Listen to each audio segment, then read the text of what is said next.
নমস্কার। কনকনে শীতের রাতে যখন গোটা পশ্চিমবঙ্গ নতুন বছরকে স্বাগত জানানোর জন্য প্রস্তুতি নিচ্ছে, ঠিক তখনই রাজনীতির অলিন্দে বইছে এক তপ্ত লু হাওয়া।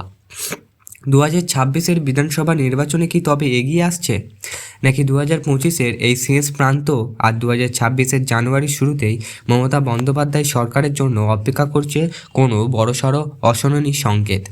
জানুয়ারিতে কি মমতার খেলা শেষ? জানুয়ারি মাস ক্যালেন্ডারের পাতা স্রেফ একটা নতুন মাসের শুরু নয়। রাজনৈতিক বিশেষজ্ঞদের মতে এটি হতে চলেছে টার্নিং পয়েন্ট। একদিকে দিল্লির দোরগোড়ায় বসে অমিত শাহ, জেপি নাড্ডা মিশন বেঙ্গল রোডম্যাপ, আর অন্যদিকে কালীঘাটের অন্দরমহলে প্রশান্ত কিশোরহীন নতুন রণকৌশল। কি আসল রহস্য কোথায়? কেন বলা হচ্ছে জানুয়ারিতে শুরুতেই পশ্চিমবঙ্গ রাজনীতির তাপমাত্রা দুটো চড়তে চলেছে? আজকের এই বিশেষ প্রতিবেদনে আমরা এক্সপোজ করব সেই গোপন ফাইল যা আগামী কয়েক সপ্তাহের মধ্যে পশ্চিমবঙ্গের ভাগ্য নির্ধারণ করতে পারে।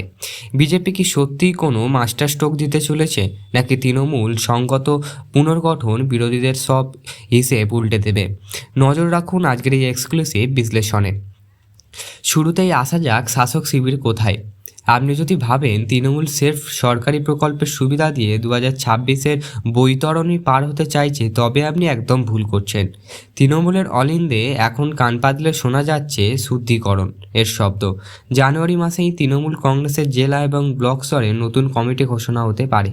সূত্র খবর অনুযায়ী বেশ কয়েকজন হেভিওয়েট নেতারা টিকিট তো বটেই, এমনকি দলের পদেও যেতে চলেছে। কেন? কারণ একটাই, এন্টি ইনকামিনেশন বা শাসক বিরোধী হওয়ার রুখে দেওয়া। অনেকটা সেই পুরানো জামা বদলে নতুন জামা পরে ইন্টারভিউ দিতে যাওয়ার মতন।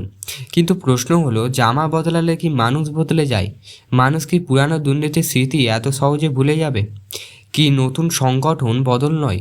জানুয়ারিতে মমতা বন্দ্যোপাধ্যায়ের জন্য অপেক্ষা করছে আরও একটি বড় চ্যালেঞ্জ, এমন একটি আইনি গেরো যা হয়তো নবান্নের ভিড় নাড়িয়ে দিতে পারে। সেটি কি বলছি একটু পরেই। এবার নজর ফেরানো যাক গেরুয়া শিবিরের দিকে। বিজেপি যে এবার আর 1 ইঞ্চিও জমি ছাড়বে নারাজ, তা কেন্দ্রীয় নেতৃত্ব ঘন ঘন পশ্চিমবঙ্গ সফর থেকেই স্পষ্ট। জানুয়ারি মাসে বিজেপির রাজ্যে এক বিশাল জনসংযোগ অভিযান এবং মেগা ক্যাম্পে শুরু করতে চলেছে। মোদি শাহের নির্দেশে উত্তর থেকে দক্ষিণ পুরো বাংলা চষে ফেলবেন বিজেপির কেন্দ্রীয় নেতৃত্ব। লক্ষ্য একটাই, 2021-এর ভুল থেকে শিক্ষা নিয়ে এবার বুথ স্তরের সংগঠনকে লোহার মতন মজবুত করা। বিজেপি ভালো করেই জানে সোশ্যাল মিডিয়ার আওতায় তুলে ভোট জেতা যায় না, ভোট হয় বুথে। আর তার এবারে জানুয়ারিতেই আপনারা দেখতে পারেন একের পর এক বড় রোড শো এবং মেগা টার্নিং।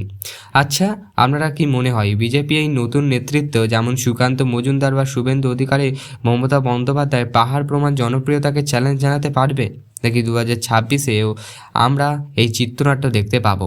কমেন্ট বক্সে আপনার মতামত জানান। মনে রাখবেন, আপনার দেওয়া প্রতিটি ভোট কিন্তু বাংলার ভবিষ্যৎ ঠিক করবে।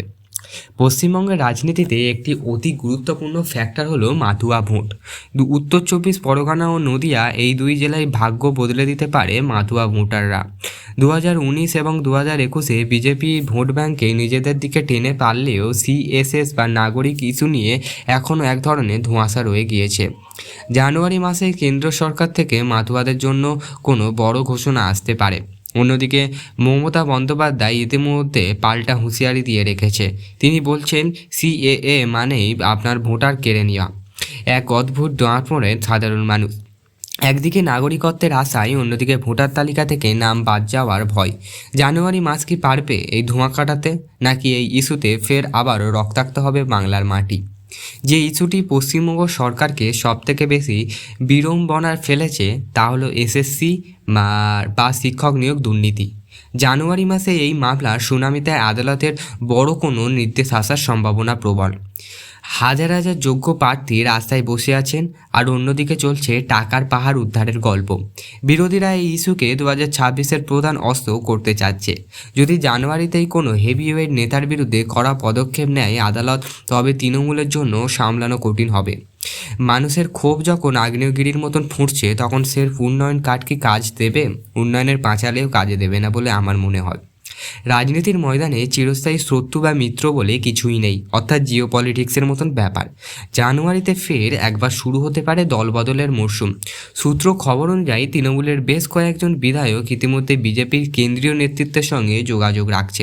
আবার উল্টো দিকে বিজেপির 2-1 জন ঘাসফুল শিবিরের দিকে পা বাড়িয়ে নেই, তাও নিশ্চিত করে বলা যাচ্ছে না।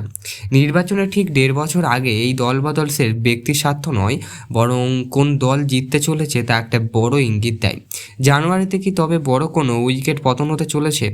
সব মিলিয়ে 2026-এর মহড়া শুরু হতে যাচ্ছে 2025-এর এই জানুয়ারি মাস থেকেই। 26-এর কেন্দ্রীয় রাজ্য সংঘাত, আর্থিক বকেয়া নিয়ে লড়াই আর সিবিআই ইডি তদন্ত সব মিলিয়ে পশ্চিমবঙ্গ এখন এক বারুদের স্তূপের মতন দাঁড়িয়ে। মমতা বন্দ্যোপাধ্যায়ের সামনে এখন অস্তিত্বের রক্ষার লড়াই, আর বিজেপির সামনে বাংলা গড়ার স্বপ্ন। কার কৌশল কাজ করবে? জানুয়ারির শেষে কি আমরা পশ্চিমবঙ্গের নতুন মানচিত্র দেখতে পাবো? উত্তর দেবে সময়, তবে একটু নিশ্চিত, এবারের লড়াই আর আগের মতন সহজ হবে না। পশ্চিমবঙ্গের রাজনীতিতে নিয়ে আমাদের একই বিশ্লেষণ আপনাদের কেমন লাগলো? বিজেপি কি পারবে 2026-এ ক্ষমতায় আসতে, নাকি দিদির খেলা এখনও বাকি আছে? আপনার মন্তব্য আমাদের জানান। বাংলার এই উত্তপ্ত রাজনীতির পরিস্থিতির মাঝে আর একটি বড় রহস্য দানা বেঁধেছে রাজ্যের প্রশাসনিক কাঠামোর ভেতরে। মমতা বন্দ্যোপাধ্যায়ের উত্তরসূরি কে হতে চলেছেন, অভিষেক না অন্য কেউ? এই নিয়ে আমাদের চ্যানেলে একটি বিশেষ ভিডিও আনতে চলেছি, যা আপনার স্ক্রিনের ডান দিকে অবশ্যই দেখতে পাবেন। এবং যদি না আজকের মধ্যে দিয়ে থাকে, আমরা অন্য কোনো দিন একদিন এই ভিডিওটা দেবো অবশ্যই, তার জন্য চ্যানেলটিকে সাবস্ক্রাইব করে রাখতে হবে।